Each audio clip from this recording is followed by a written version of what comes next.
കണ്ടത്തിൽ കിടന്ന് കളിക്കാൻ നല്ല രസമാണ്.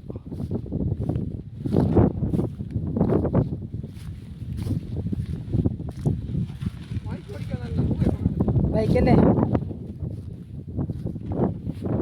നല്ല ഉറപ്പല്ലേ, പഠിക്കേണ്ടവർക്ക് നല്ല കിട്ടും അല്ലേ.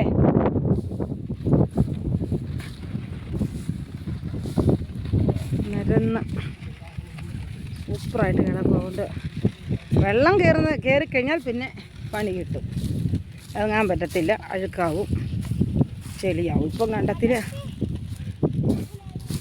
നല്ലൊരു രസമാണ്.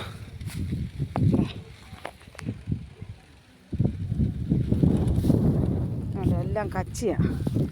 കച്ചി ഉരുട്ടിയെടുത്ത് അത് പ്രത്യേക മെഷീനിൽ കൊണ്ടുവന്ന് ആ മെഷീൻ ഉരുട്ടിയെടുത്താണ് കച്ചിക്ക് പോകുന്നത്. കച്ചിയായിട്ട് പശുക്കൊക്കെ കന്നുകാലിക്കൊക്കെ തീറ്റയ്ക്ക് പോകും. നല്ല രസമാണ്. ഞങ്ങളെന്നാൽ